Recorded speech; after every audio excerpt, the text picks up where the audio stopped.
25 summers. In 1997, you said you was a porter in Clinton Correctional Facility. That was after the poisoning. You were sent to Clinton. Do you care to share about that experience? Yeah, that's correct. After the 1997 thing with the poisoning, they sent me to Clinton Correctional Facility, and that's when I ran into a little thing with the officers. But then they gave me a porter job, and a porter job is, well, the box is Unit 14 is 24-hour lock-in, so you're in your cell 24 hours a day, and you're allowed 1 hour rec outside of your cell. But they gave me a job where you do porter details, like the sweeping and the mopping and handing out food to the inmates and so on. And you can work out and you get extra food to eat and so on. And I was given that job by the sergeant that had asked me on arrival, did I do anything to an officer that represented them? And this is the one with the tattoo on his arm. And I said no. And he was like, okay, cool. He probably deserved it. Then he gave me a break and let me out the cell. But some things that I was supposed to see and that I wasn't supposed to see.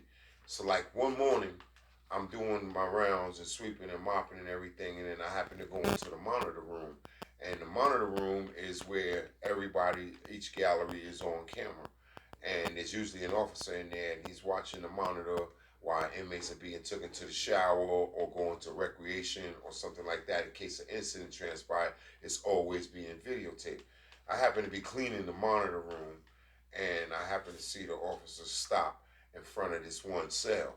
So, me being nosy and everything, the porter out, I wasn't supposed to be in there. And I took a closer look, and the officer was in front of this guy's cell. It happened to be a blood guy, right?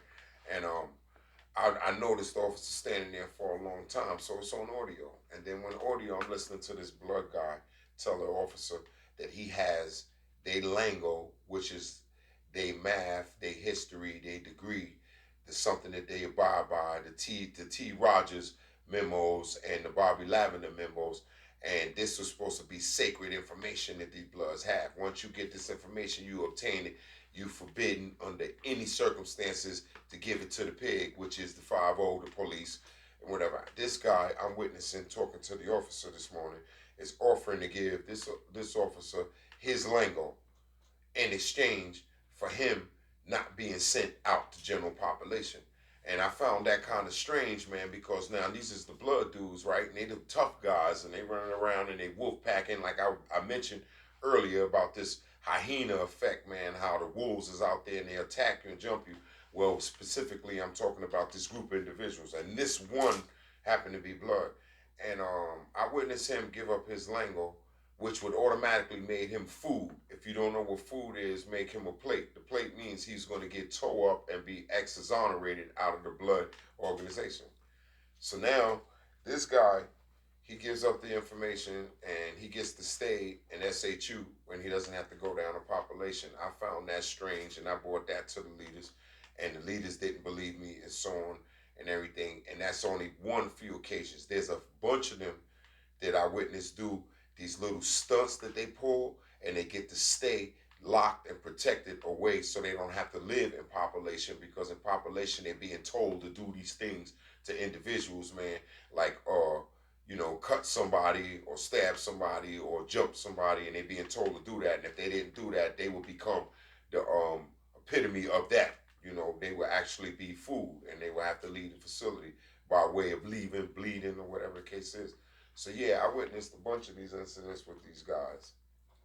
Okay, how was it spending 25 summers in New York State prison and not being gang related or gang affiliated? How was that? And in some aspects of it, it's a blessing, and in some aspects of it, you'll get into situations where you might need uh, a group of people to hold you down, which means have your back in case you get into a scrub. Like me, I'm a neutral person, right? A neutral, somebody that wasn't part of a gang, part of a religion, cause, or anything like that. And I happen to get into a situation with somebody who is of an opposite gang. There may be times where, sure, I need, man, 10, 15 guys to back me up in a situation like that. But what I found out about that, that's not really good neither. Because wanting to have those 15 guys The melee start and the action gets heated and people start getting stabbed, it's those 15 guys who will get up in front of administration and say that it was your idea, your plot, my idea. I'm the one with the stabbing. This is that, and I was told them to do that, and then they'll be exonerated and get out of the trouble. So now, what I personally do is if a situation derived today, I'm addressing it today, and it's going to be done and over with today. It's not going to be no tomorrow because tomorrow's not even guaranteed to me being neutral. And yeah, In prison. in Being prison, neutral, it's a being hard. in prison. Yeah, Okay, let's go back more into when you was a in the Clinton, and you was a Clinton box porter. You said you was a porter. Explain to people what a porter is and yeah. As I said, the porter what they detail. do. You know, you get to come out. Like I say, it's a 24-hour lockdown SHU, which is a special housing unit for a disciplinary for problems that you may occur while in other facilities. In this one place, man, you in there 24 hours a day. I was given the opportunity to come out to be a porter. A porter is a person that does the house chores, the jobs like the sweeping, the mopping, the changing the garbage, the giving out the feeding the inmates, the giving out their food and so on. And while sweeping and mopping is how I found out a lot of information that I wasn't supposed to find out about a lot of these brothers that was there in Unit 14 box with me. What kind of information? Elaborate. Yeah, a lot of the snitching, a lot of the brothers, like I just said, I witnessed a couple of the blood brothers do purposely things, leave they lango. Their lango will ultimately, if the officer has it, it's an ultimate misbehavior source of infraction. Tier three, of the tier three system, the highest misbehavior fraction you can receive to have a hearing for. Once they find this material, you automatically have a tier three hearing, and you usually given box time, more box time on top of the time you're doing. So if you're doing 6 months and they find this paperwork on you, they'd probably give you 6 more months in SHU. And they was doing that to be safe. They wasn't doing that because it was an accident. It was purposely done to stay secure in a locked cell 24 hours a day where they didn't have to intermingle with guys in the general population. And I witnessed this go on continuously as the downpour of the blood organization. Many of them had these characteristics and these abilities to do this, and I watched it and I learned too much of the information. Another occasion up there while working in the box. While working in the box, I also got a chance with the officers let me have my music out my personal property. My music was a cassette player, which was a plate that played loud. And you know, if you're in SHU, they take all your personal property away. I was given mine for being a porter for doing the chores. In there, I needed cassette tapes in the cassette era. I know you guys don't know nothing about the cassette tapes, but by the time we used to, that's all we had as music, listening to cassette tapes with R&B, hip hop. So I was cleaning the storage closet one day, sweeping and mopping, and I realized there was a bin in there, and the bin had like maybe 700 90-minute cassette tapes, and 90-minute cassette tapes that looked at blank to me were good to record the radio station. If you listen to the radio station at night, you can hear college station and record good R&B or hip hop music and save it, and then you can listen to it from now on.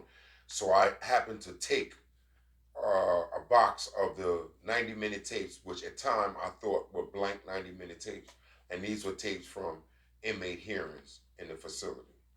And out of the 90 tapes, maybe 150 tapes I took, 100 of them were with the Bloods having hearings, and a lot of them were telling on each other.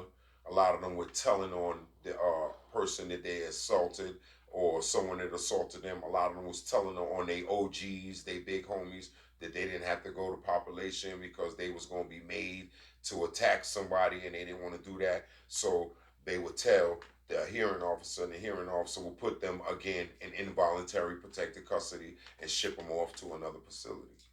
At the beginning of the video, you mentioned something about the guard's tattoo. Explain to us what you mean.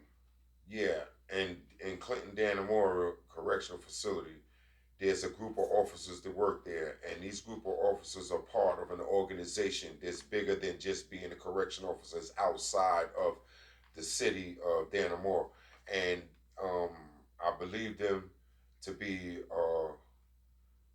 a type of Aryan Nation type of cult, and they all these tattoos on their arms with different types of things, babies, humans, whatever, but they all have like ropes around their neck like they've been hung, and this is like a trophy that they carry that they brand on themselves. What kind of babies in the tattoos? Black babies, Indian babies, Puerto Rican babies, you name it, all but white babies. And these are prison guards at Clinton Correctional facility in Dannemora, New York. In Dannemora, New York, that's correct. Is this still currently going on, or was that something of the past? It may have been of the past because at one time media stormed into prison to try to break the news and see what was going on because a lot of inmates were getting attacked and being assaulted.